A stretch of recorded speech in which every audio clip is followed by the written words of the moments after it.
귀한 찬양 감사합니다. 주님, 내가 여기 있사오니 나를 보내소서, 나를 써주소서, 나를 받으소서. 우리의 믿음의 결단을 주님께 드리며 나아가신 우리 성도님들 되시길 원합니다. 한 해를 시작한 것이 어제일 같은데 벌써 한 달의 시간이 다 지나가고 있습니다. 오늘은 1월의 마지막 주일이고 또 주현절 네 번째 주일이 됩니다. 지난 한 달의 시간을 돌아보면서 2024년의 시간을 시작할 때 계획했던 일들을 잘 이루고 있는지, 아니면 벌써 많은 것들을 포기하고 중단하고 있지는 않은지 또 한번 돌아볼 수 있는 시간이 되시기를 원합니다. 우리가 어떤 일들을 계획하고 또 이루려고 할 때 우리 앞에는 여러 가지 선택의 길들이 놓여져 있습니다. 우리가 어떤 길을 선택하며 살아가느냐에 따라서 계획한 일들을 잘 성공적으로 이룰 수도 있고 또 실패할 수도 있습니다. 중국의 고전 장자 외편 추수에 보면은 원추라는 이름의 새가 나오는데, 봉황의 일종인 이 새는 중국 남방에 살면서 남해에서 출발해서 북해까지 날아가는 긴 여정 중에서 오동나무가 아니면 앉지를 않고, 대나무 열매가 아니면 먹지를 않고, 감로수가 아니면 마시지를 않았다라고 합니다. 한낱 미물인 새도 앉아야 될 곳, 먹어야 할 곳, 또 마셔야 할 것을 구분하고 있음을 기억해 볼 때 우리가 살아가는 모든 인생의 길들이 믿음의 길, 진리의 길, 생명의 길을 선택하며 살아갈 수 있기를 원합니다. 오늘 본문 말씀을 통해서 지혜자는 악인의 길과 의인의 길을 비교하면서 하나님의 자녀된 우리가 선택하며 살아가야 될 의인의 길은 어떤 길인가에 대해서 이렇게 권면합니다. 첫째, 우리가 선택하며 살아야 될 의인의 길은 생명을 존중하며 생명을 사랑하는 길입니다. 잠언 12장 10절의 말씀 함께 보겠습니다. 의인은 자기의 가축의 생명을 돌보나 악인의 긍휼은 잔인이니라. 아멘. 돌보다로 번역된 히브리어 야다라는 뜻은 사랑하다, 아끼다, 애정을 갖다, 이런 의미가 있습니다. 의인과 악인을 구분하는 그 기준이 우리가 감당할 수 없는 높고 위대한 기준이 있는 것이 아닙니다. 나라와 민족을 위해서 큰 일을 해야만 의인이 되는 것도 아닙니다. 오늘 말씀을 보면 내가 감당하는 작은 일을 큰 일처럼 여기고 작은 일 하나에 마음을 다할 수 있는 사람이 의인입니다. 10절 말씀을 보면 의인은 가축의 생명을 돌보는 사람이고 악인은 가축의 생명을 돌보지 않는 잔인한 사람이라, 이렇게 말씀하고 있습니다. 오늘 말씀을 통해서 지혜자는 의인과 악인을 구분하는 그 기준이 가축의 생명을 돌보고 아끼고 사랑하는 마음이 있는가 없는가에 있다라고 말씀합니다. 작은 생명 하나를 소중하게 여길 수 있는 사람이 더 나아가서 많은 생명을 귀하게 여기는 의인이 될 수 있고, 작은 생명을 함부로 대하는 사람이 나아가 악한 일을 거리낌 없이 행할 수 있는 악인이 될 수 있기 때문입니다. 우리 교회에도 동물을 아끼고 사랑해야 하는 많은 분들이 계십니다. 길 잃은 강아지를 돌보는 분도 계시고, 집에서 키우는 강아지를 또 정성껏 또 돌보는 분도 계시고, 식구처럼 어디로 이렇게 갈 때 또 이렇게 강아지를 데리고 가시며 또 정성껏 돌보기도 하시고, 어떤 권사님 댁의 강아지는 너무 또 권사님을 좋아해서 어디를 가든지 따라다닙니다. 일을 할 때도 따라다니고, 교회 식당 식사 준비할 때도 따라오고, 청소할 때도 따라와서 기다리는 그런 강아지도 제가 또 예전에 보기도 했습니다. 작은 생명을 사랑할 수 있는 그 마음이 우리가 큰 일을 행할 수 있는 그 바탕이 됩니다. 우리나라 최초의 공동체 동광원의 설립자 이세종 선생님은 하나님의 은혜를 깨닫고 하찮은 생명까지 귀하게 여기는 사람으로 변화되었습니다.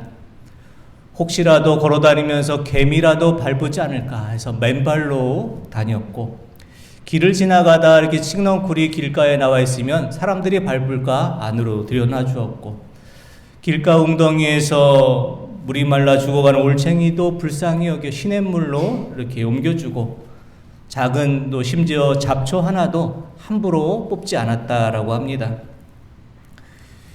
유기농 제품을 판매하는 곳으로 잘 알려진 한살림을 운동을 시작했고, 원주에서 그 생명운동을 시작하던 그 무의당 장일순 선생님은 나락 하늘 속에 우주가 담겨 있다 이런 말을 하면서 풀 한 포기에 대한 존경심을 품는 마음으로 사람을 대하고 하나님의 일을 감당해야 합니다. 이렇게 말씀했습니다. 작은 생명을 어떻게 살피느냐에 따라서 우리는 의인의 삶을 또는 악인의 삶을 살아갈 수가 있습니다. 작은 생명을 아끼고 사랑하는 마음으로 이 땅에 참 사랑으로 우리에게 오신 예수님의 그 사랑을 이 땅에 심고 가꾸고 전하실 수 있는 우리 모든 성도님들 되시기를 원합니다. 둘째, 우리가 의인의 길을 선택하며 살아가기 위해서 우리의 언어가 아름다운 향기를 낼 수 있어야 합니다. 잠언 12장 13절의 말씀 한번 보겠습니다. 악인은 입술의 허물로 말미암아 그물에 걸려도 의인은 환난에서 벗어나느니라. 아멘. 의인은 큰 일을 행해야지 의인이 아니라 일상의 삶을 살아갈 때 다른 사람을 살리고 다른 사람을 격려해주는 생명의 언어를 사용하는 사람입니다.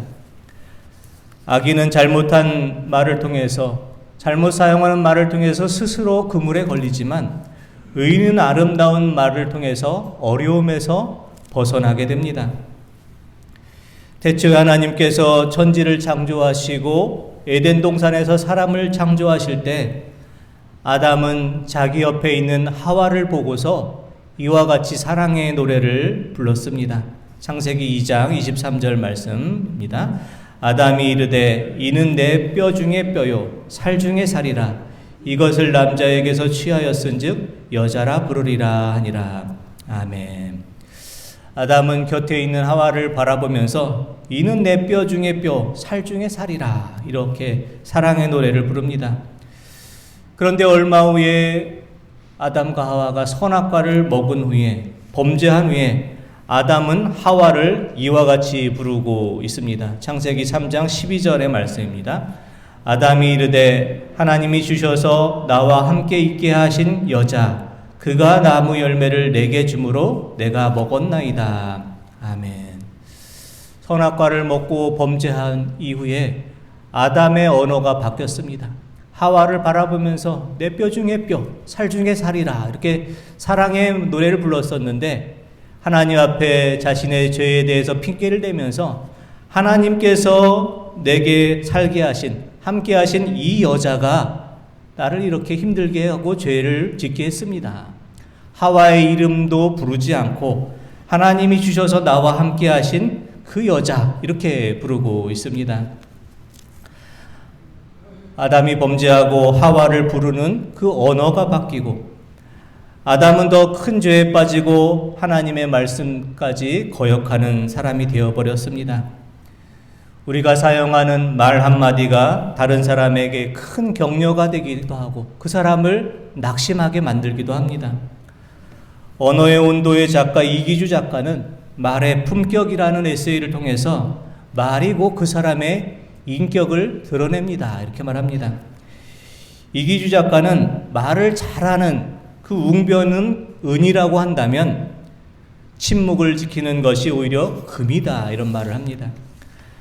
많은 말을 하면서 자신의 의견을 많이 주장하기보다는 적절한 경청과 침묵을 통해서 말의 품격이 드러난다. 이렇게 말합니다.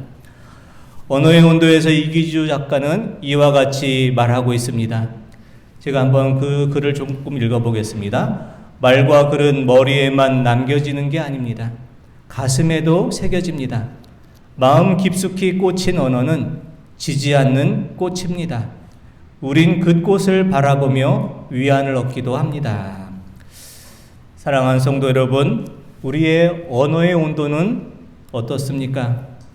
우리의 언어가 다른 사람 마음 깊숙한 곳에 지지 않는 꽃이 되어서 위안을 주고 격려를 주고 사랑을 전해주는 품격 있는 아름다운 향기를 내는 언어가 될 수 있기를 원합니다. 그래서 오늘 말씀을 통해서 잠언의 지혜자는 우리에게 이와 같은 언어를 사용할 것을 권면합니다. 잠언 25장 11절의 말씀 보겠습니다. 경우에 합당한 말은 아로 새긴 은쟁반의 금사관이라. 아멘. 잠언의 지혜자는 이렇게 말합니다. 경우에 합당한 말을 하는 것은 아름다운 장식이 새겨져 있는 은쟁반 위에 있는 금사과처럼 아름다운 빛을 내게 됩니다. 이렇게 말합니다. 우리의 언어가 다른 사람을 살리는 생명의 언어가 되기를 원합니다.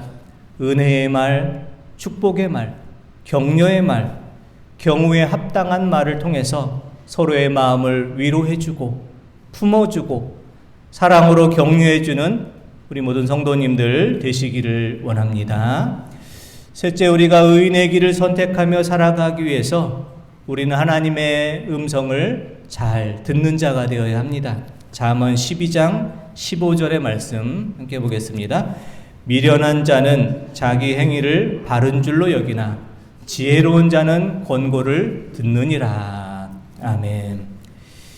미련한 사람은 자기의 행위만 옳다고 고집을 하지만 지혜로운 사람은 다른 사람이 주는 이 권고의 말, 충고의 말을 잘 받아들이고 다른 사람의 말을 인정해 주는 사람입니다. 지혜라는 말씀의 그 원어의 뜻에 보면은 잘 듣다라는 의미가 포함되어 있습니다.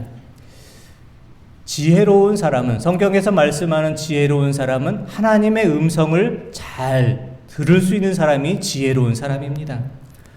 올해 한 해를 살아가시면서 하나님의 음성을 많이 잘 들으실 수 있는 지혜자가 되실 수 있기를 원합니다. 우리가 하나님의 음성을 잘 듣기 위해서 우리가 행해야 될 한 가지가 있습니다. 그것은 하나님의 말씀을 가까이 하는 것입니다. 올 한 해 우리가 살아갈 때 하나님의 말씀을 많이 읽으시고 많이 또 쓰시고 그 말씀을 많이 묵상하시고 하나님의 말씀을 따라 살아가시는 우리 성도님들 되시기를 원합니다. 오늘 시편의 기자는 이와 같은 고백을 드립니다. 시편 119편 105절의 말씀 한번 보겠습니다. 주의 말씀은 내 발의 등이요 내 길의 빛이니이다. 아멘. 주님의 말씀이 우리의 발걸음을 인도하는 등불이 되고 우리가 걸어가는 인생의 길에 빛이 되어야 합니다. 우리가 하나님의 말씀대로 살고 있는지, 하나님의 말씀에 어긋난 모습으로 살고 있는지 성경 말씀을 통해서, 하나님의 말씀을 통해서 우리의 모습을 비추어 보고 우리의 모습을 성찰할 수가 있어야 합니다. 한문으로 성경이라는 이 글자는 거룩할 성자를 쓰고 날씨를 뜻하는 경자를 사용합니다. 우리가 이루어야 될 거룩한 모습을 날실처럼 잘 엮어 놓은 것이 바로 성경 말씀입니다. 거룩함을 날실처럼 바로 세워가기 위해서 하나님의 말씀이 우리의 믿음의 뿌리가 되어야 합니다. 그래서 오늘 잠언 말씀을 통해서 지혜자는 이와 같이 교훈의 말씀을 전합니다. 잠언 12장 12절의 말씀 보겠습니다. 악인은 불의의 이익을 탐하나 의인은 그 뿌리로 말미암아 결실하느니라. 아멘. 악인은 작은 이익을 추구하다가 불의한 이익을 추구하다가 이리저리 흔들리는 인생을 살아가지만 의인은 인생의 어떠한 풍파에도 흔들리지 않고 믿음의 뿌리를 깊이 내리며 아름다운 열매를 맺는 인생을 살아갑니다. 우리가 살아가는 2024년 우리 앞길에는 의인의 길과 악인의 길, 여러 가지 선택의 길들이 우리 앞에 놓여져 있습니다. 올 한 해를 살아가실 때 작은 생명 하나라도 귀히 여기고 사랑하는 마음으로 살아가시고 우리가 사용하는 일상의 언어에 품격을 더하시고 아름다운 향기를 내는 언어를 사용하시며 하나님의 음성을 늘 듣기에 힘쓰는 삶을 살아가셔서 믿음의 뿌리를 깊이 내리고 아름다운 믿음의 결실을 이루며 살아가실 수 있는 우리 모든 성도님들 되시기를 원합니다. 기도드리겠습니다. 하나님 아버지, 우리가 2024년 한 해를 시간을 살아갈 때 의인의 길을 선택하는 삶